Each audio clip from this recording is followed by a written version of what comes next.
I've been spending the extra money on Pro iPhones since they came out, but this year when Apple dropped the base iPhone 17, I feel like something shifted. Even though it looked identical to last year, pretty much every part of this phone was completely rethought. So to see how big of a difference there is between these two, for the first time in my life, I decided to switch away from the iPhone 17 Pro and go full-time with this. And after using it for a few days, I am convinced that this is actually a Pro iPhone 2, and Apple's just not calling it one. And I say that because I was so confident that I was going to miss a lot of the Pro model when using this, and I just kind of didn't. First, at a core level, both the base and Pro iPhone 17 are made out of the same material again. Apple has returned to aluminum across the board, which means that in your hand, you can't tell the difference between these. And looking at these side by side, I think the iPhone 17 looks way cleaner. For me, it's like if you're going back to aluminum, this aluminum looks better. It's subjective, but the reason I highlight this first is it really paints the picture for what's to come. Because second, you could instantly tell the difference between a cheap and expensive iPhone as soon as you turned on the display. But this year, Apple is using the identical screen across both models, which means the base iPhone 17 finally has 120 Hz ProMotion for these super smooth animations and interaction. It gets the ultra thin bezels around the edges and even supports the Pro Always On display feature so you can look at the clock whenever. Plus, it gets super bright when you're looking at it outside. The colors are phenomenal, and as somebody who is extremely critical of displays and what I'm looking at all day, I just don't think there's a single part of this screen that Apple missed on. For me, this 120 Hz display, more than anything else, is what makes this phone feel Pro. It is incredible, and previously I never wanted to use these because they didn't have 120 Hz, and now that they do, you're not missing anything.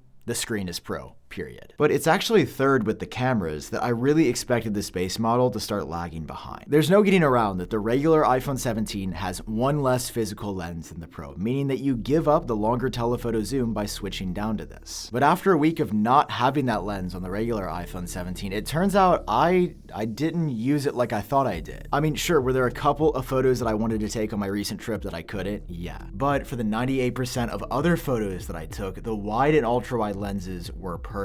And on this generation, they are both 48 megapixel sensors, so the level of detail is incredible. And if you do need some extra zoom, Apple has the 2x telephoto built in, which is just a sensor crop, so it's not a real 2x, but I'm glad that it is here regardless. Plus, the base iPhone 17 also has the one really important camera upgrade that matters this year, and that's the new 18 megapixel front camera that gives you the ultra wide selfies. This is something I was using on the trip constantly, and I really think it would have been a make or break point for the space model. Except like everything else, this has that as well. You get the better selfie camera even at a base level. But probably my biggest concern in switching to the iPhone 17 was the battery life, as historically it felt like Apple always intentionally limited the internal capacity so that it was never quite good enough. But after spending just a few minutes with the iPhone 17, it seemed like Apple changed this too. Apple says the iPhone 17 Pro can get up to 3 more hours of battery than the regular iPhone 17, but in my testing over the past few days, I didn't notice that at all. I was actually on a trip the entirety of the past week, and there wasn't a single day I had to put this on the charger before bed. I don't know what Apple changed in the battery. I was taking photos, I was using it, there was barely any cell reception where we were, so it's constantly searching. It didn't die. To be clear, the Pro's battery is even better than this, but it's the first time I don't feel like I need the Pro battery, and that's the big shift. I've always needed a Pro to get through the day, and now the iPhone 17 breezes through like a Pro model always should have.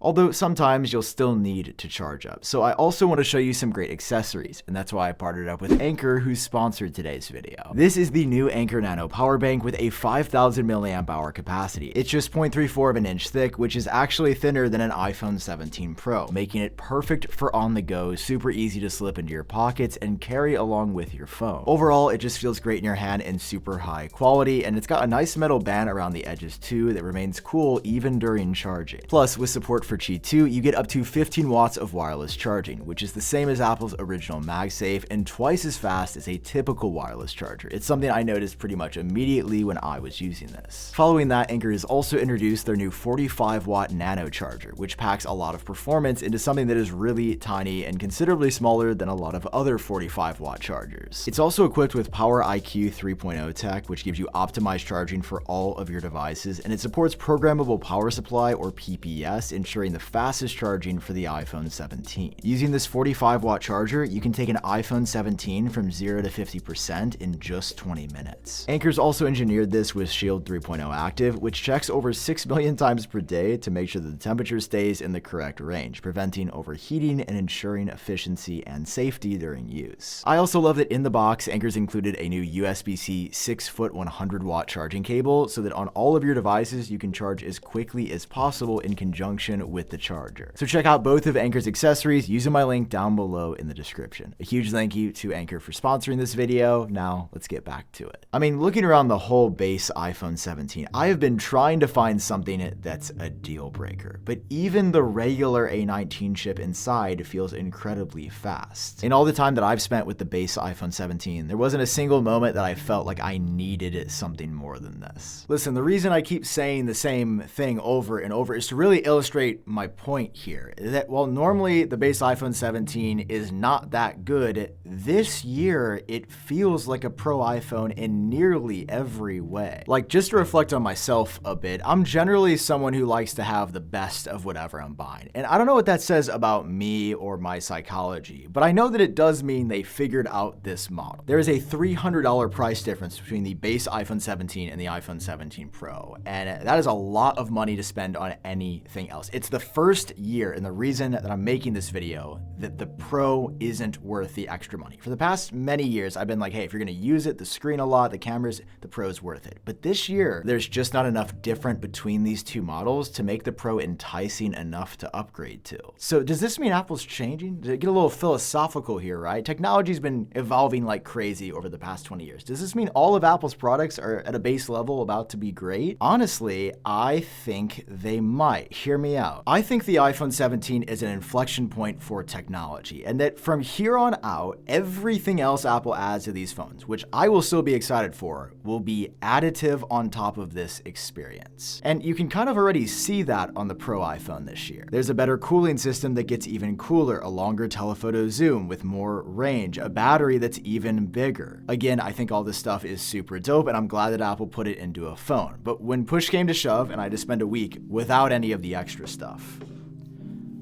I love tech and I didn't miss it really at all. Like, if this was the only iPhone 17 available this year, I think it would be a pretty good year for the iPhone still. I just feel like nobody is saying that. All the conversation I've seen is about the Pro or the Air, but this is the one. To sum it up in clear language, the iPhone 17, the regular, the cheapest one, this is the one to buy. I don't know the last time I've said that about an Apple product, that the base model is it. I think it's a significant moment. All right, I hope you enjoyed this video. If you did, drop a like, hit subscribe for more videos like this in the future. I've been Sam, hope you're doing well, and I'll see you in my next video. Bye-bye.